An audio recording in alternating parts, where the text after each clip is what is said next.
Vamos a iniciar con el tema de las temporizaciones y los conteos, que son recursos que agregan mayor versatilidad, mayor flexibilidad y mayor potencia a las aplicaciones que desarrollamos con el MGDMod. Como vemos en el caso del autómata programable, ¿sí? Aquí vemos cómo el autómata programable tiene puertos de entrada, tiene puertos de salida, ¿sí? Y cuando él desarrolla las funciones de tiempo, ¿sí?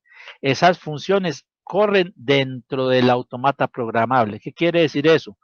Si nosotros queremos llevar conteos de tiempo, no es necesario conectarle un temporizador externo al autómata para que haga esos conteos de tiempo. Ellos correrán directamente dentro del autómata. O sea, él tiene conteos internos de tiempo que son los que determinan en qué momento el autómata deja de hacer una labor y empieza a hacer otra. Entonces, ese es, digamos, el principio fundamental de los conteos de tiempo en, en el autómata programable, y por eso son importantes, por eso es importante el tema de las temporizaciones.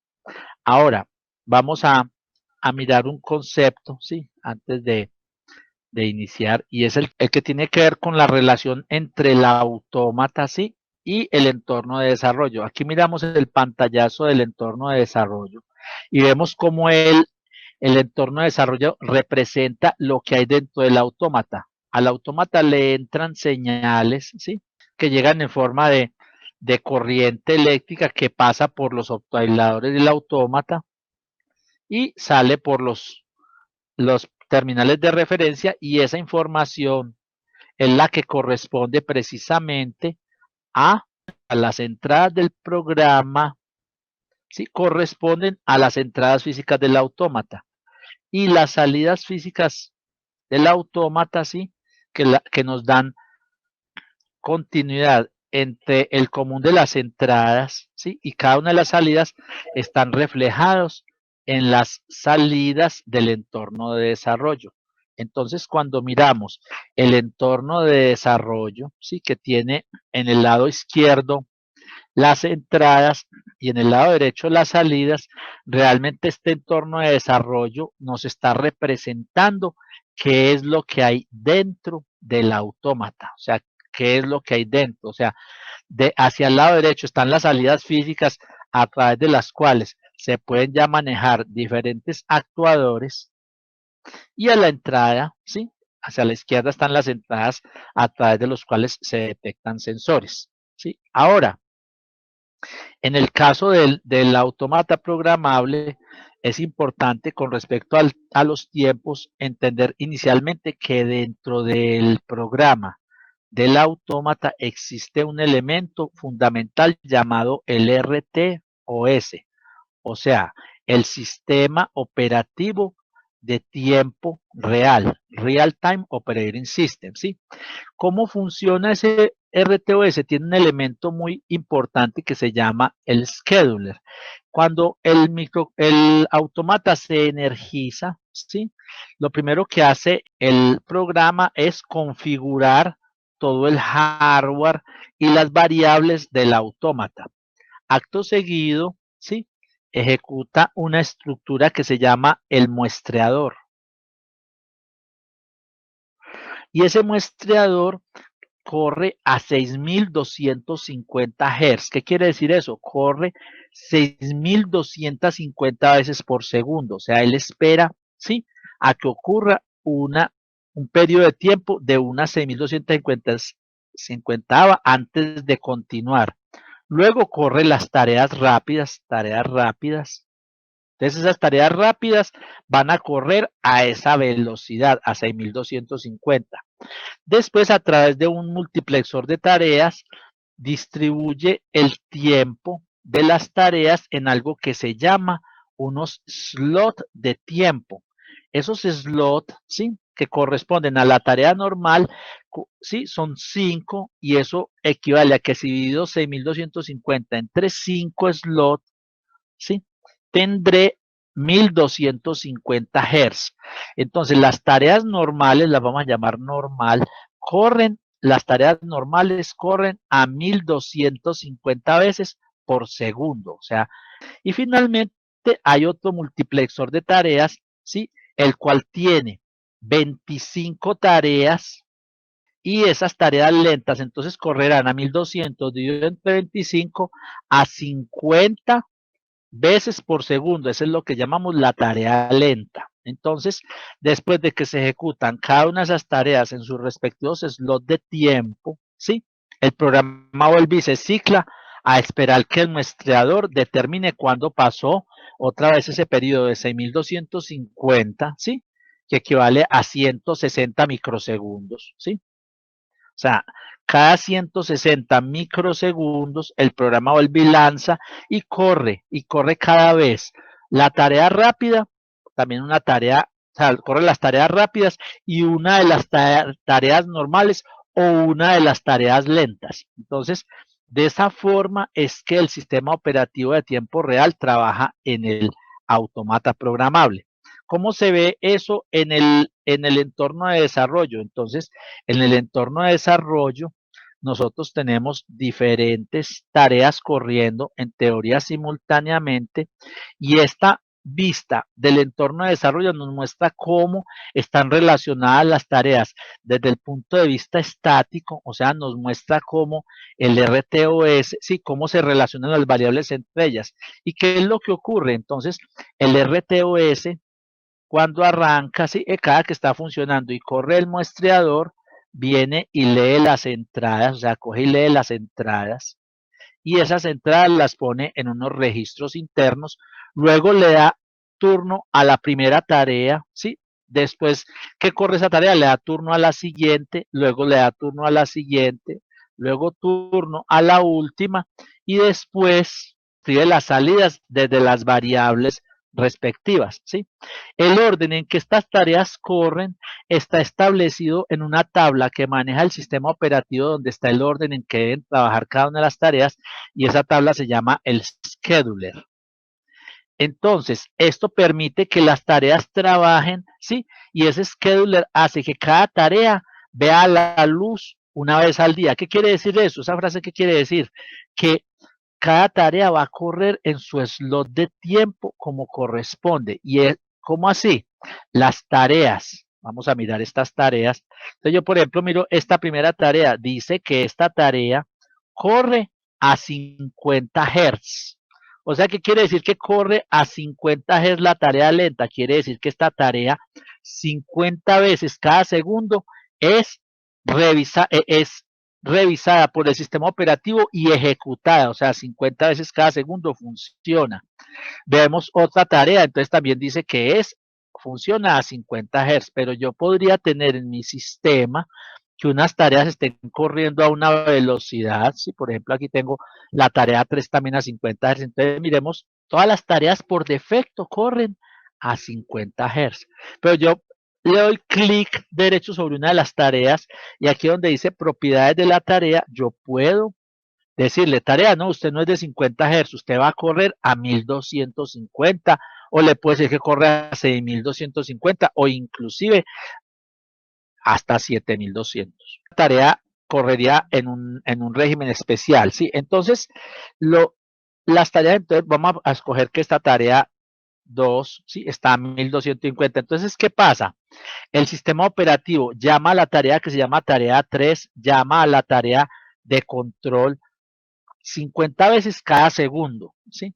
Y a la tarea 2 la llama 1250 veces cada segundo. O sea, si yo quiero hacer conteos rápidos, quiero hacer funciones que trabajen a esa velocidad, las coloco en una tarea de 1250 veces por segundo.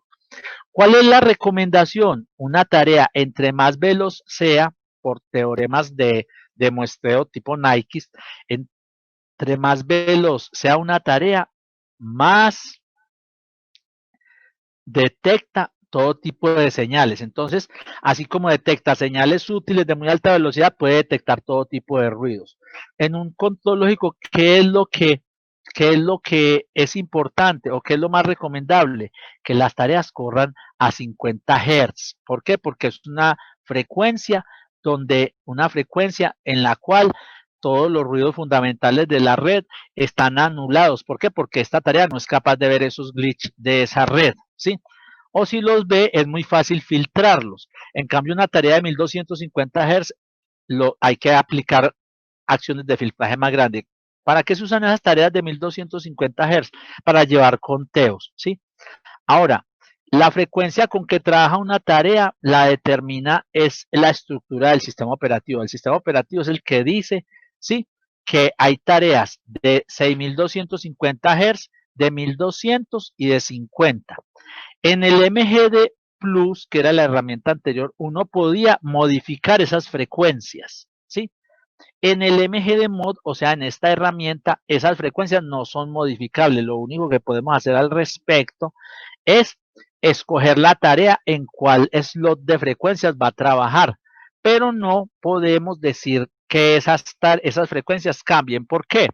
Porque el sistema operativo del autómata programable es un sistema que está calculado con exactitud y con los slots, porque la parte de llamar las tareas de control, estas tareas que vemos acá, también llama las tareas del protocolo Modbus, también llama las tareas de almacenar datos en la flash, también llama las tareas que filtran las entradas, que preparan y organizan las salidas, las tareas que manejan los LEDs, las tareas que manejan la expansión. Entonces, el sistema operativo, la mitad de las tareas que, si uno tiene un programa completamente cargado, la mitad de las tareas que se ejecutan son del sistema operativo, que son las que por debajo funcionan, haciendo que estas que el usuario programa sean más fáciles de trabajar. Entonces, con respecto a lo que pregunta Edgar, que qué determina la frecuencia de la tarea, esas tareas son llamadas esa cantidad de veces por segundo, y lo que determina que eso sea así es que el sistema operativo tiene un muestreador que lo consulta de los timers del chip para que el tiempo sea exacto y reparte el trabajo entre las distintas tareas. Estas tareas son del tipo colaborativo. ¿Qué quiere decir son del tipo colaborativo? Ellas mismas, cuando terminan su operación, devuelven el control al procesador. Por lo tanto, si una tarea está demasiado cargada en el tiempo, puede que altere los tiempos. Pero una estrategia para que las tareas no queden cargadas es que precisamente cada tarea trabaja por estados. ¿Qué quiere decir que una tarea trabaje por estados? Que si a mí todos estos estados, ¿sí? Por ejemplo, decir, esta tarea tiene 80 microsegundos para trabajar, o sea, sumando las instrucciones de todos los estados, me da 800 o 900 microsegundos. No hay problema porque él no ejecuta sino un estado a la vez. Cada que el programa llega a esta secuencia a control, ejecuta o el estado de reposo, o el estado 2 o el estado 3, pero no las ejecuta todas a la vez. Entonces, el hecho de que ejecute solo un estado cada vez crea una división adicional de frecuencia. Entonces, ¿qué hace? Que aunque yo tenga mucho programa cargado en la memoria, el tiempo que se gastan realmente es pequeño, ¿sí? Entonces, eso genera una optimización de los recursos dentro del procesador. Entonces, asimismo, entonces vemos el orden de ejecución vimos el orden de ejecución, ¿sí? Aquí como el sistema operativo del RTOS, ¿sí? Decíamos, el RTOS, cuando el RTOS va llamando las tareas, llama a esta, llama a la otra, pero dentro de las tareas también pasa algo. Hay unos bloques, ¿sí? Voy a poner aquí bloques anteriores, ¿sí? Y bloques posteriores. Estos bloques que no se pueden conectar a ninguna de no se puede hacer transiciones entre esos bloques, ¿sí? Entonces, ¿cómo trabaja el sistema operativo con respecto a eso? El sistema operativo decimos que está llamando las tareas, entonces a esta tarea la llama 50 veces por segundo. Cada que la llama, primero funciona todo lo que está en este bloque anterior. Después funciona el estado que esté activo, bien sea este o este o este, o sea, funciona uno de los tres estados. Y luego funciona lo que esté en este bloque posterior y luego regresa al sistema operativo. Así trabaja una tarea. El RTOS llama la tarea, ¿sí? La tarea ejecuta las acciones anteriores, las maniobras anteriores, luego viene a ejecutar las maniobras del estado que esté activo, uno de los tres, y luego ejecuta las maniobras que están en el bloque posterior y regresa al RTOS. Esa es la forma en que se ejecutan las tareas dentro del programa, ¿sí? Bueno, Entonces, ahí vemos todas las diferentes posibilidades de la utilización de los temporizadores y los contadores. Entonces, observamos cómo es el manejo del tiempo en el sistema operativo, cómo los tiempos se cuentan directamente dentro de los autómatas programables, cómo el sistema operativo de tiempo real del autómata maneja el concepto de muestreos a 6250 Hz y cómo reparte tareas y cada tarea tiene un slot de tiempo en el cual va a trabajar y durante el cual ejecuta la tarea, ¿sí? Cómo el editor de programas, ¿sí? ¿Sí? Muestra, refleja el interior del autómata, ¿sí? También revisamos el ejemplo del semáforo en el cual usábamos el tiempo de los estados y veíamos que cada que llegamos a un estado diferente, ese tiempo empieza a incrementar y al cambiar de estado pasa a cero y vuelve a incrementar en cada uno de los estados, ¿sí? Ese es otro concepto, el concepto fundamental, cómo se pueden registrar tiempos de décimas de centésimas de segundos, de minutos y de horas. Otro ejemplo que vimos fue el de un biodigestor en el cual estamos inyectando oxígeno a las bacterias y vemos cómo utilizamos un tiempo global, o sea, el conteo de un tiempo extendido, y ese tiempo extendido era independiente al tiempo que estábamos usando dentro del estado para activar la salida. Vimos entonces otro concepto, cómo puedo contar tiempo, no solamente usando los estados, sino contar tiempos, usando también variables para contar tiempos, bien sea usando operaciones de incremento, ¿sí? Como el más igual o de decremento, o usando funciones como incount o decount que me permiten, ¿sí? Incrementar y decrementar tanto tiempo como eventos. En este caso incrementábamos tiempos con las bases de tiempo de un segundo o podíamos usar otra base de tiempo para incrementar y decrementar tiempos diferentes.